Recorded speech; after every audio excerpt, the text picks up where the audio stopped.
हैशटैगो बेसिको mathematics, इसके बारे में हम लोग पढ़ रहे थे और आज हम लोग क्यूब तक पहुंच चुके हैं ना। आज हम आपको बताने वाले हैं क्यूब एंड क्यूब रूट के बारे में, यानी इसको बच्चा हिंदी में कहते हैं घन और घनमूल, है ना। घनमूल के बारे में हमें उतना चर्चा करने की ज़रूरत नहीं है, इसके बारे में कुछ खास पढ़ने की ज़रूरत नहीं है, लेकिन आपको हल्का फुल्का इंट्रोडक्शन दे देंगे, है ना।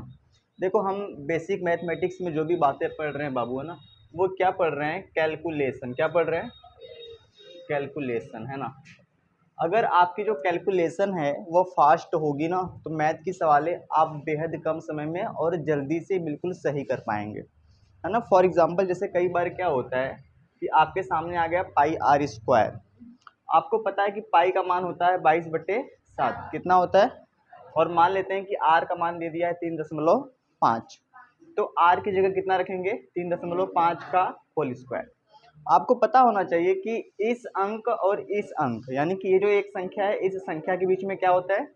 गुणा होता है। तो ये है 22/7, इसको कितनी बार लिख सकते हैं? 2 बार, है ना। 3 गुणे 10 मतलब 3.5 गुणे 3.5। समझ में आया? तो क्या कर सकते हैं ना, इसको इससे काट सकते हैं, है ना। तो अब देखो, 7 पचे कटेगा तो हमें दोनों अंकों को साथ में लेना पड़ेगा, लेकिन बीच में है दशमलव, तो हम लिखेंगे 0.7 पचे 35, है ना। फिर 22 गुणे 0.5 गुणे 3.8, तो आप अब इसका गुणा करेंगे तो आपका आंसर आ जाएगा। सही बात है। या तो आप ऐसे कर सकते थे, 7 पचे 35, है ना, क्योंकि अब ध्यान से समझना, एक अंक पे दशमलव है, अगर हम सिर्फ 3 में भाग ले जाते तो नहीं जाती ना, तो हमें दोनों अंकों को साथ में लेना पड़ा, लेकिन यहाँ पे दशमलव है तो पहले हम दशमलव लगा लेंगे तब काटेंगे। तो ये चीज़ें तब आपको आएंगी जब आप जल्दी से कैलकुलेशन करना सीख जाएंगे। वैसे अगर आपसे कोई पूछ ले कि 3.5 का होल स्क्वायर कितना होगा, तो आप समझो कि ये 35 है। क्या है? 35 है। तो मैंने बताया था कि जिसके लास्ट में 5 हो उसका स्क्वायर कैसे करते हैं, तो 5 का स्क्वायर कर दो 25, 3 से आगे क्या आता है? 4, 4 तिहाई 12। अब ध्यान से देखना, इसका मतलब है, अच्छा बताओ कितने अंकों पे दशमलव लगेगा, है ना। इसका मतलब क्या है कि 3.5 गुणे 3.5, तो गुणा में क्या होता है? दोनों, एक अंक यहाँ पे और एक अंक यहाँ पे, तो 2 अंक छोड़ के दशमलव लगाएंगे। अब ये सही है। तो कैलकुलेशन जितना फास्ट करेंगे ना, उतना बेहतर बनते चले जाएंगे। बस मैं आपको यही सिखा रहा हूँ इतने दिनों से, ठीक है। इसको समझिए आप लोग। आप खड़े हो जाइए। क्या नाम है? सत्यम। मनरचना देवी, है ना। चलिए बैठिए और पढ़िए अच्छे से, है ना। देखिए, समझ में आया? तो कैलकुलेशन फास्ट हो जाए इसलिए हम बेसिक मैथमेटिक्स पढ़ रहे हैं, है ना। ध्यान से समझिए। कभी भी जिंदगी में अगर आपके सामने जैसे कुछ ना हो, जैसे हमारे पास एक अंक है, क्या है? एक अंक है, सही है। इसको कहते हैं बेस। क्या कहते हैं? बेस, है ना। ठीक है, चलो मैं अपना नाम लिख लेता हूं। जैसे ये है पी, पी मतलब प्रवीण गौतम, सही बात है। मतलब पी से मान लेते हैं प्रवीण और सी से मान लेते हैं क्लासेस, है ना। तो ध्यान से देखो, इस पी के ऊपर कुछ है ना। तो पी जो है इसको कहते हैं बेस। क्या कहते हैं बाबू? इसको कहते हैं बेस। बेस का मतलब होता है आधार। क्या होता है? आधार, है ना। अब देखो, ये इसके जस्ट ऊपर नहीं है, ऊपर से हल्का इधर है ना। इसको कहते हैं घातांक। क्या कहते हैं? घातांक। या इसको हम लोग पावर, इंग्लिश में क्या कहते हैं? पावर। या खाली आप घात भी कह सकते हो, या कभी कभी हम लोग इसको एक्सपोनेंट कहते हैं। क्या कहते हैं? एक्सपोनेंट। सही बात है। तो कभी भी जैसे लिखा है 5, क्या लिखा है? 5। अगर इसके घात में कुछ नहीं है तो हमेशा कितना मानेंगे? तेज से बोलो, 1। अगर इसकी घात में कुछ नहीं है तो हमेशा मानेंगे 1। कितना मानेंगे? 1, है ना। तो मतलब कि ये सिर्फ हो जाएगा 5, लेकिन अगर इसकी पावर में 2 हो जाए, क्या हो जाए? तो जैसे ही 2 होता है इसको हम पढ़ लेते हैं स्क्वायर। क्या पढ़ते हैं? ये नहीं कहते हैं कि 5 के घाते 2, ये कहना बच्चों, मतलब बच्चों वाली बात हो जाएगी। आपको कहना पड़ेगा 5 का स्क्वायर। क्या कहना पड़ेगा? 5 का स्क्वायर। तो 5 का स्क्वायर का मतलब है कि उसी 5 का 2 बार गुणा। कितनी बार? गुणा। तो 5 पचे कितना हो जाएगा? 25। अगर इसकी घात में हम 3 लगा दें, क्या लगा दें? 3। तो जैसे ही इसकी घात में अगर हम 3 लगा देते हैं तो इसको कह देते हैं बाबू क्यूब, जो हमें आज पढ़ना है। क्यूब का मतलब घन, घन का मतलब कभी ये मत कर देना कि 5 गुणे 3, है ना। 5 गुणे 3 नहीं होता, उसी संख्या का 3 बार गुणा, यानी 5 के ऊपर 3 की टोपी है ना, तो इसी 5 का 3 बार गुणा। 1 बार हो गया, 2 बार हो गया और 3 बार। तो 5 पचे 25, 25 पंजे 125, तो ये हो गया 5 का क्यूब हो गया। जैसे ही इससे ज्यादा जाता है ना, तो इसके लिए कुछ अलग से अंक नहीं है, समझ रहे हो।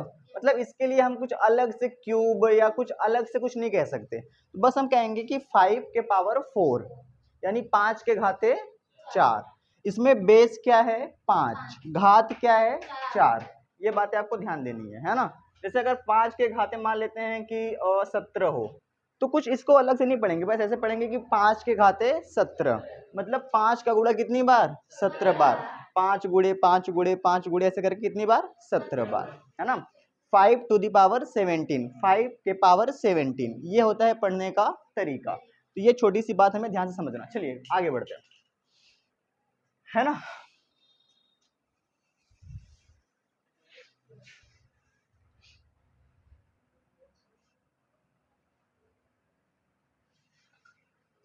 ये बेहद बेसिक बातें हैं, है ना। ये बेहद बेसिक बातें हैं, आप इसके बारे में जानते होंगे, मैं फटाफट से बता दूं, है ना। ध्यान से समझो।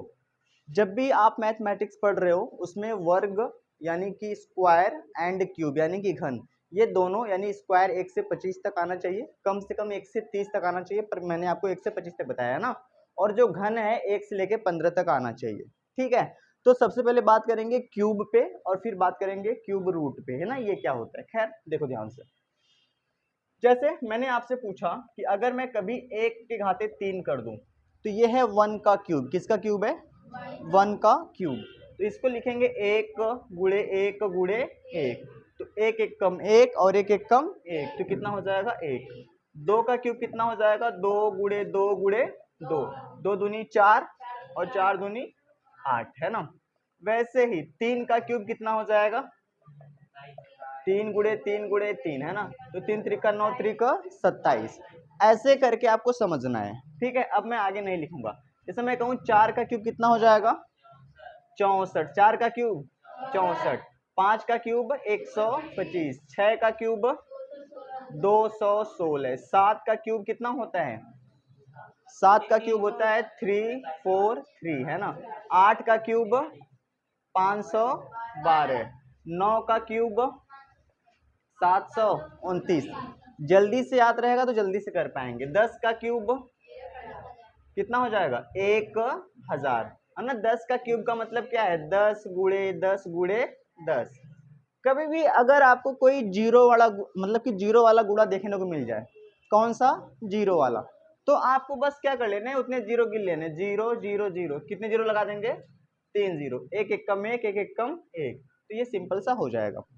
जीरो का मल्टीप्लाई नहीं करते, बस जीरो को उसके पीछे लिख लेते हैं, है ना। अगर कोई आपसे पूछ ले 11 का क्यूब, तो कितना होता है? 1331। अगर कोई आपसे पूछ ले 12 का क्यूब, कितना होएगा? 1728। अगर कोई आपसे पूछ ले 13 का क्यूब, 2197 हो जाएगा। और 14 का क्यूब 2744, और लास्ट 15 का क्यूब 3375। सिर्फ आपको इतना याद कर लेना, कुछ भी करके, बहुत बड़ी बात नहीं है। 10 तक आपको आसानी से याद हो जाएंगे, है ना। 10 तक आपको आसानी से याद हो जाएंगे, बस आपको थोड़ा इस पे ध्यान दे देना है। और अगर सिर्फ आपको 10 तक ही पता है तो समझो बहुत बड़ी बात है। समझ में आया कि नहीं आया? किसी का भी क्यूब निकालना है, उसका आप 3 बार गुणा कर देना। कोई कहते कि भैया 18 का क्यूब निकालो, है ना, ठीक है। तो क्या करना? 18 गुणे 18 गुणे 18। अच्छा ये बताओ, अगर 18 का 18 में गुणा करेंगे कितना आएगा? मतलब 18 का स्क्वायर, है ना। 18 गुणे 18 मतलब 18 का स्क्वायर, तो 324 हो जाएगा। 324 गुणे 18, 18 चौक कितना होता है? 72, 18 दूना 36 54, 18 चौक 72 का 2, 18 दूना 36, और 36 सात कितना हो जाएगा? 43, यानी कि 43। सही बात है। कितना बचा? 4। 18 तिया 54, और 54 4 58, ये हो जाएगा आंसर। समझ में आया? तो आपको ना फास्ट गुणा करना है ना, फास्ट है ना, तो ऐसे करके आप निकाल लेंगे। ठीक है, ये बातें कितने लोगों को पहले से पता है? अगर पता है तो तुरंत इसको लिख लो, अगर नहीं पता है तो फिर भी लिख लो। मैं आपके सामने तस्वीर बना रहा हूँ, बेहद खूबसूरत तस्वीर। आपको पहचानना है कि ये तस्वीर किसकी है और इसका क्या नाम है ना? ये तस्वीर मैं छुपा के बनाऊंगा कि कोई नजर ना लगा दे।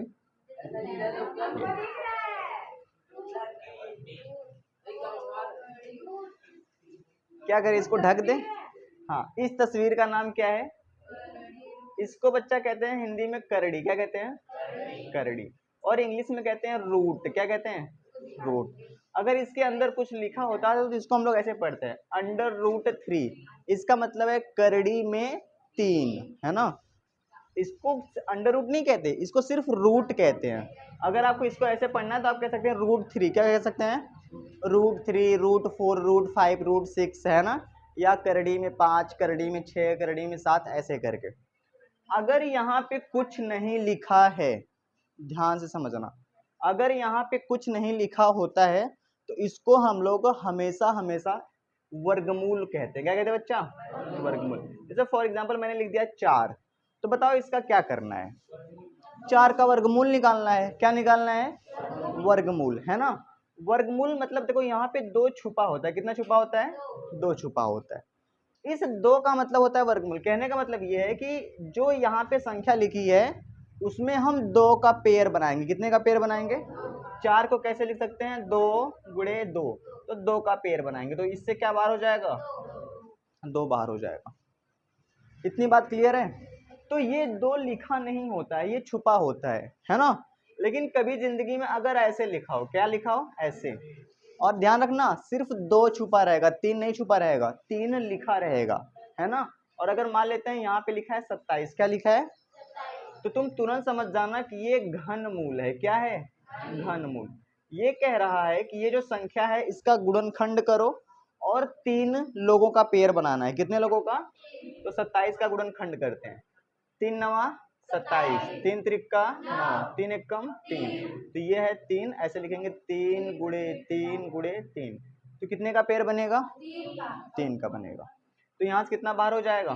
3। ये हो जाएगा आंसर। इसी को कहते हैं घनमूल, यानी कि क्यूब रूट, है ना? तो घनमूल कैसे निकालते हैं? इसको भी निकालने की 2 विधियां हैं। एक है गुणनखंड विधि, क्या है? एक भाग विधि। ये उतना कुछ खास इंपॉर्टेंट आपके लिए नहीं है, तो इसके बारे में मैं ज़्यादा कुछ आपको खास नहीं बताऊंगा। ठीक है ना? तो बस इतना जानना है कि अगर यहाँ पे 3 होता है तो घनमूल होता है, और अगर कुछ नहीं होता है तो वर्गमूल होता है। इतनी बात क्लियर है? लेकिन ये मत समझ जाना कि सर यहाँ पे 2 है। फॉर एग्जाम्पल कभी मैंने आपसे पूछ लिया कि जैसे करड़ी में 3 लिखा है और प्लस करड़ी में 3 है ना? और तुम सोच रहे हो कि सर जी ने कहा है कि यहाँ पे 2 छुपा होता है, तो जोड़ दो 2 2 4, खड़ी में 3। ये गलत बात है। इसको वर्गमूल कहते हैं। क्या कहते हैं? वैसे तो ये एक बार करड़ी में 3 है और एक बार और करड़ी में 3 है। कितना बार हो जाएगा? 2 बार करड़ी में 3, ऐसे। तो बस मैंने ये कहा कि इस 2 से मतलब है कि इसका वर्गमूल निकालना है, और अगर यहाँ पे 3 है तो क्या निकालना है? घनमूल, है ना? चलो, कई बार क्या होता है, ध्यान से समझना। जैसे अगर मान लीजिए कि मैंने यहाँ पे लिख दिया 4। कितना लिख दिया? 4 लिख दिया, ओके, है ना? और यहाँ पे मैंने लिख दिया 16। कितना लिख दिया? अब बताओ कितने का पेयर बनेगा? 4 लोगों का। अब इसको नाम क्या दे? उसको तो वर्गमूल कहते हैं, ये नहीं होता है। इसको घनमूल कहते हैं। इसको क्या कहेंगे? है ना? इसको चतुर्थ मूल कह देते हैं, संस्कृतम संस्कृत, है ना? तो हम 16 का क्या करेंगे? गुणनखंड। 2 अट्ठे 16, 2 चौका 2 दूनी 4, 2 एकम 2। तो यहाँ पे कितना लिखेंगे? 2 गुणे 2 गुणे 2 गुणे 2। कितने का पेयर बनेगा? तो बाहर कितना निकल जाएगा? 2। क्योंकि ये चिल्ला चिल्ला के कह रहा है कि भैया 4 लोगों का जोड़ा बनाना है। कितने लोगों का? 4 लोगों का, है ना? तो ये आपको जानते रहना। वैसे ही अगर मान लेते हैं यहाँ पे 5 हो तो कितने लोगों का जोड़ा बनेगा? 5 लोगों का, है ना? जैसे मान लेते हैं कि हम 32 का गुणनखंड कर दे। कितने का? 32 का। तो यही आने वाला है ना? तो क्या हो जाएगा? यहाँ पे लिख लेंगे 5, 2 गुणे 2 गुणे 2 गुणे 2 गुणे 2, सबका पेयर बना के कितना बाहर कर लेंगे 2। ये एक छोटी सी बात मैंने आपको समझाई, है ना। कितने लोगों को ये बातें क्लियर हैं? भूलेंगे तो नहीं। इसको रूट कहते हैं। अगर इसके अंदर कुछ लिखा होता है तो √4 पढ़ते हैं, या सिर्फ √4 कह सकते हैं, करड़ी में 4, है ना। अगर लिखना है तो कुछ में इसमें अच्छा लिखवा दूं, लिखना चाहेंगे कुछ बातें लिख लो, है ना। इसको पढ़ते हैं √3।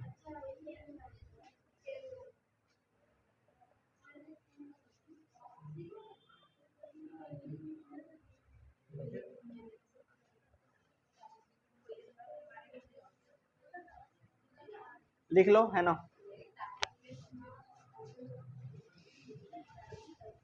ये है घनमूल।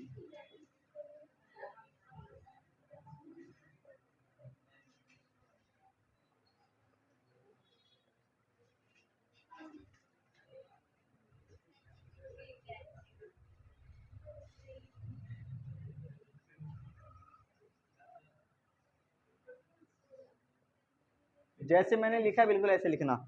3 का मतलब 3 का पेयर, है ना, ऐसे करके। 4 का मतलब 4 का पेयर, 4 लोगों का पेयर, है ना, ऐसे। इसको छोड़ देना।